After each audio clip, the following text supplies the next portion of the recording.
Welcome back to Dimebag Darren World Headquarters here in the corner of my living room.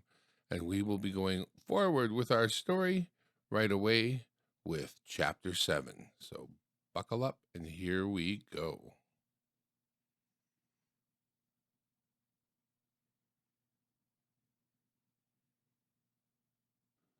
Chapter 6. Salvor Hardin did not travel to the planet Anacreon, from which planet the kingdom derived its name, immediately. It was only on the day before the coronation that he arrived, after having made flying visits to 8 of the larger stellar systems of the kingdom, stopping only long enough to confer with the local representatives of the Foundation. The trip left him with an oppressive realization of the vastness of the kingdom. It was a little splinter, an insignificant fly speck compared to the inconceivable reaches of the galactic empire of which it had once formed so distinguished a part. But to one whose habits of thought have been built around a single planet, and a sparsely settled one at that, Anacreon's size in area and population was staggering.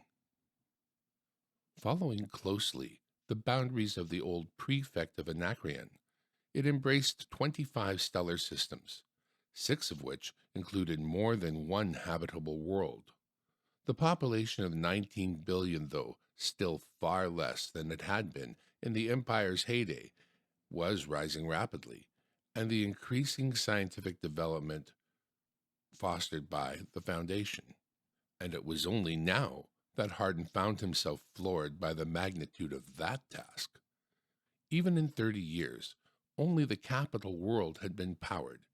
The outer provinces still possessed immense stretches where atomic power had not yet been reintroduced.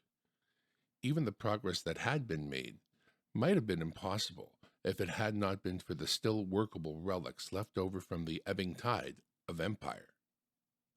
When Hardin did arrive at the capital world, it was to find all normal business at an absolute standstill.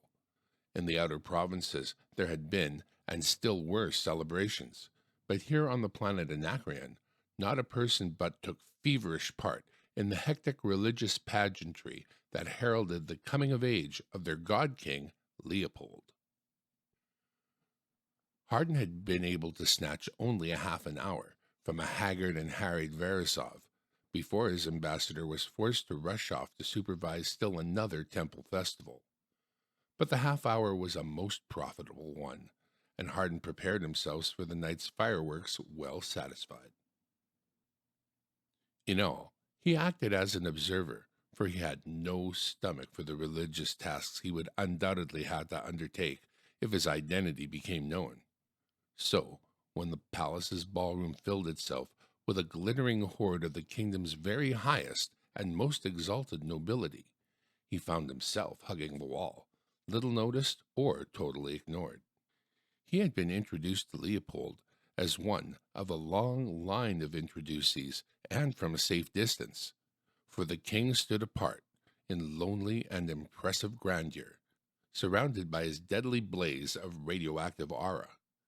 And in less than an hour, this same king would take his seat upon the massive throne of rhodium iridium alloy with jewel-set gold chasings, and then, throne and all would rise majestically into the air and skim the ground slowly to hover before the great window from which the great crowds of common folk could see their king and shout themselves into near apoplexy. The throne would not have been so massive, of course, if it had not had an atomic motor built into it. It was past 11. Hardin fidgeted and stood on his toes to better his view. He resisted an impulse to stand on a chair, and then he saw Venus threading through the crowd toward him, and he relaxed. Venus's progress was slow. At almost every step, he had to pass a kindly sentence with some revered noble whose grandfather had helped Leopold's grandfather brigandize the kingdom and had received a dukedom therefor. And then he disentangled himself from the last uniformed peer and reached Hardin. His smile crooked itself into a smirk and his black eyes peered from under grizzled brows with glints of satisfaction in them. "My dear Hardin," he said in a low voice, "you must expect to be bored when you refuse to announce your identity." "I'm not bored, Your Highness. This is all extremely interesting. We have no comparable spectacles on Terminus, you know." "No doubt. But would you care to step into my private chambers where we can speak at greater length and with considerably more privacy?" "Certainly." With arms linked, the two ascended the staircase, and more than one dowager duchess raised her lorgnette in surprise and wonder at the identity of this insignificantly dressed and uninteresting-looking stranger on whom such a signal honor was being confirmed by the Prince Regent. In Venus's chambers, Hardin relaxed in perfect comfort and accepted, with a murmur of gratitude, the glass of liquor that had been poured out by the Regent's own hand. "Locust wine, Hardin," said Venus, "from the royal cellars. The real thing, 2 centuries in age. It was laid down 10 years before the Zeonian Rebellion." "A really royal drink," agreed Hardin politely. "To Leopold I, King of Anacreon." They drank, and Venus added blandly at the pause, "and soon to be Emperor of the Periphery, and further, who knows? The galaxy may someday be reunited." "Undoubtedly. By Anacreon?" "Why not? With the help of the Foundation, our scientific superiority over the rest of the Periphery would be indisputable." Hardin sat his empty glass down and said, "Well, yes, except that, of course, the Foundation is bound to help any nation that requests scientific aid of it. Due to the high idealism of our government and the great moral purpose of our founder, Harry Seldon, we are unable to play favorites. That can't be helped, Your Highness." Venus's smile broadened. "The galactic spirit, to use the popular cant, helps those who help themselves. I quite understand that. Left to itself, the Foundation would never cooperate." "I wouldn't say that. We repaired the Imperial cruiser for you, though my Board of Navigation wished it for themselves, for research purposes." The Regent repeated the last words ironically. "Research purposes? Yes. Yet you would have not repaired it if I hadn't threatened war." Hardin made a deprecatory gesture. "I don't know." "I do, and that threat has always stood." "And still stands now?" "Now it's rather too late to speak of threats." Venus had cast a rapid glance at the clock on his desk. "Look here, Hardin. You were on Anacreon once before. You were young then. We were both young. But even then, we had entirely different ways of looking at things. You're what they call a man of peace, aren't you?" "I suppose I am. At least I consider violence an uneconomical way of attaining an end. There are always better substitutes, though they may sometimes be a little less direct." "Yes, I've heard of your famous remark, 'Violence is the last refuge of the incompetent.' And yet—" The Regent scratched one ear gently in affected abstraction. "I wouldn't call myself exactly incompetent."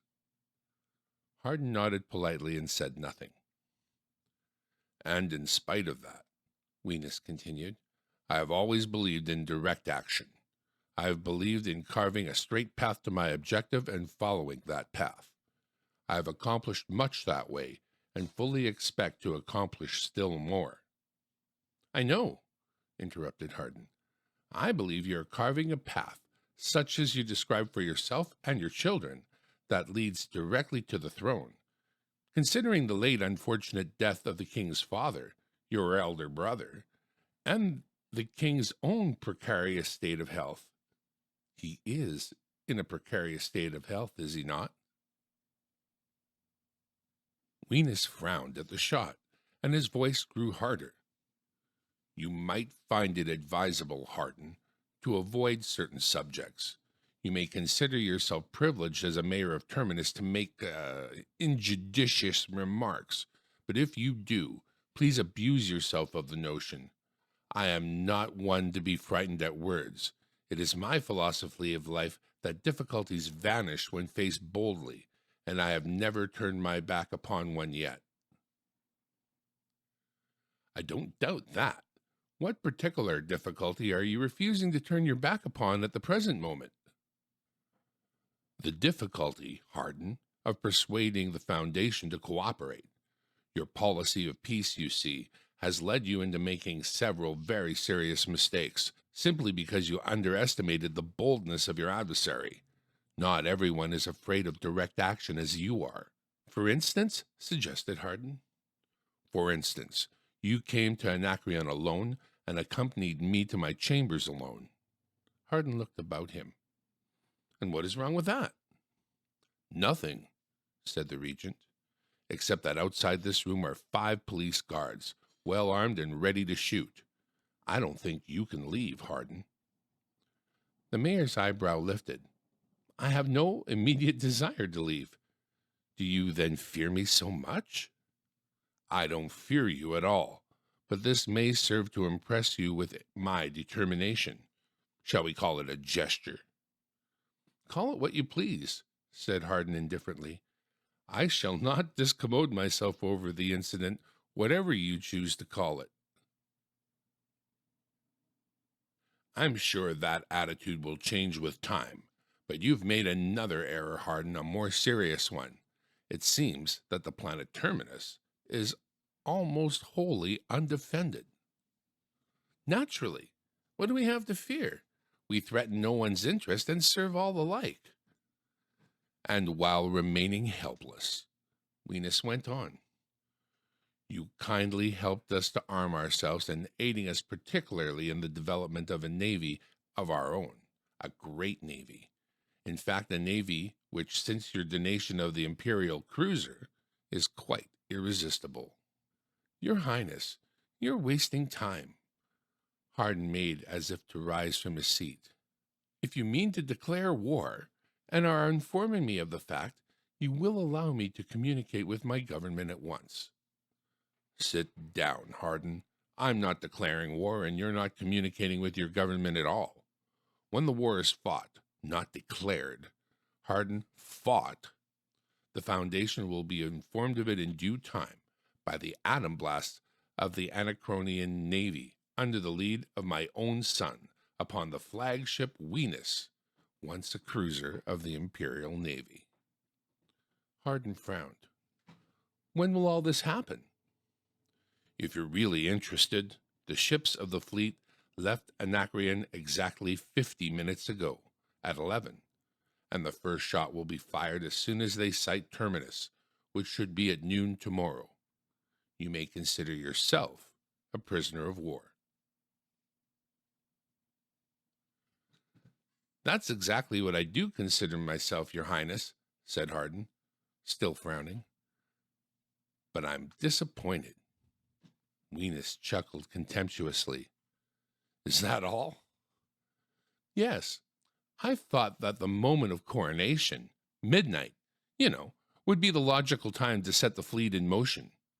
Evidently, you wanted to start the war while you were still regent. It would have been more dramatic the other way. The regent stared. What in space are you talking about? Don't you understand? Said Hardin softly. I set my counterstroke for midnight. Venus started from his chair. You're not bluffing me. There is no counterstroke. If you are counting on the support of the other kingdoms, forget it. Their navies combined are no match for ours. I know that. I don't intend on firing a shot. It's simply that word went out a week ago that at midnight tonight, the planet Anacreon goes under the interdict. The interdict? Yes. If you don't understand, I might explain that every priest in Anacreon is going on strike, unless I countermand the order. But I can't while I'm being held incommunicado, nor do I wish to, even if I weren't. He leaned forward and added with sudden animation, Do you realize, Your Highness, that an attack on the Foundation is nothing short of sacrilege of the highest order? Venus was groping visibly for self-control. Give me none of that, Hardin. Save it for the mob. My dear Venus, Whoever do you think I am saving it for?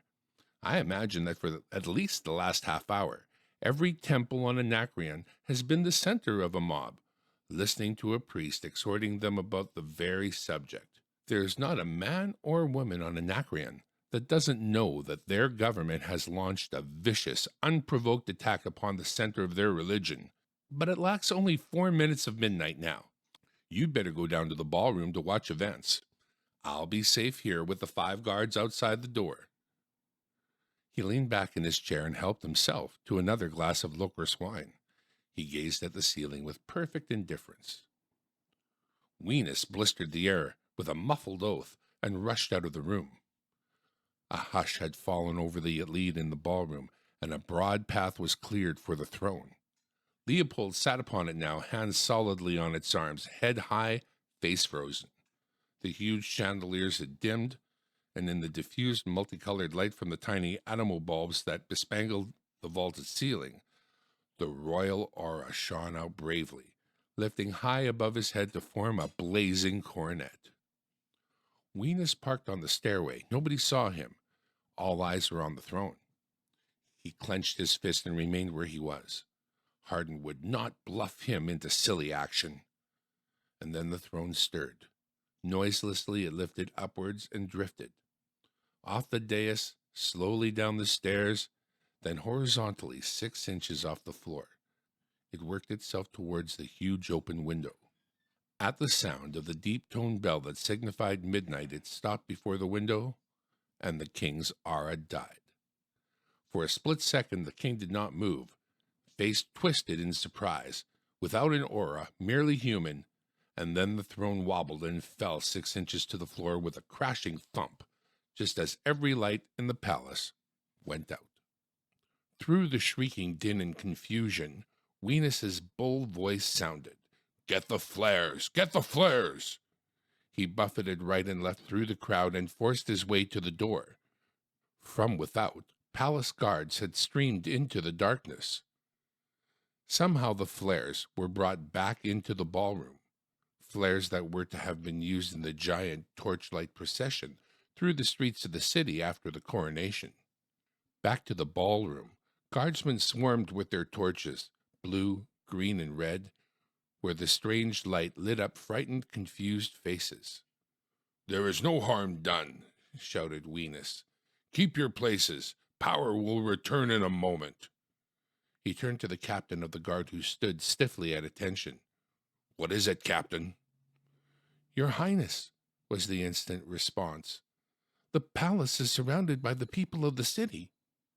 "What do they want?" snarled Weenus. "A priest is at the head. He's been identified as High Priest Polyvarasov. He demands the immediate release of Mayor Salvar Hardin and the cessation of war against the Foundation." The report was made in the expressionless tones of an officer, but his eyes shifted uneasily. Weenus cried, "If any of the rabble attempt to pass the palace gates, blast them out of existence. For the moment, nothing more. Let them howl. There will be an accounting tomorrow." The torches had been distributed now, and the ballroom was again alight. Weenus rushed to the throne, still standing by the window, and dragged the stricken wax-faced Leopold to his feet. "Come with me." He cast one look out the window. The city was pitch black. From below, there were the hoarse, confused cries of the mob. Only toward the light, where the Argolid temple stood, was there illumination. He swore angrily and dragged the king away. Weenus burst into chambers, the 5 guardsmen at his heels. Leopold followed, wide-eyed, scared speechless. "Hardin," said Weenus huskily, "you are playing with forces too great for you." The mayor ignored the speaker. In the pearly light of the pocket atomo bulb at his side, he remained quietly seated, a slightly ironic smile on his face. "Good morning, Your Majesty," he said to Leopold. "I congratulate you on your coronation." "Hardin!" cried Weenus again. "Order your priests back to their jobs." Hardin looked up coolly. Order them yourself, Venus, and see who is playing with forces too great for whom. Right now, there's not a wheel turning in Anacreon. There's not a light burning except in the temples. There's not a drop of water running except in the temples. On the wintry half of the planet, there's not a calorie of heat except in the temples. The hospitals are taking in no more patients. The power plants have shut down. All the ships are grounded. If you don't like it, Venus, you can order the priests back to their jobs. I don't wish to. By space, Harden, I will. If it's to be a showdown, so be it. We'll see if your priests can withstand the army. Tonight, every temple on the planet will be put under army supervision. Very good. But how are you going to give the orders? Every line of communication on the planet is shut down. You'll find that radio won't work, and the televisors won't work, and the ultrawave won't work. In fact, the only communicator of the planet that will work, outside of the temples, of course, is the televisor right here in this room, and I fitted it only for reception. Venus struggled vainly for breath, and Hardin continued, If you wish, you can order your army into the Argolid temple just outside the palace, and then use the ultrawave sets that are there to contact other portions of the planet. But if you do that, I'm afraid the army contingent will be cut to pieces by the mob. And then what will protect your palace, Venus, and your lives, Venus? Venus said thickly, We can hold out, devil. We'll last the day. Let the mob howl and let the power die, but we'll hold out. And when the news comes back that the Foundation has been taken, your previous mob will find upon what vacuum their religion has been built, and they'll desert your priests and turn against them.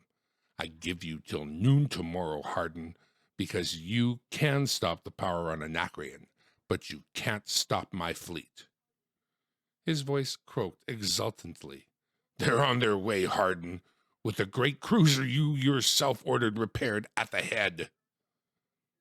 Hardin replied lightly, Yes, the cruiser I myself ordered repaired, but in my own way. Tell me, Venus, have you ever heard of an ultrawave relay? No, I can see you haven't. Well, in about 2 minutes, you'll find out what one can do.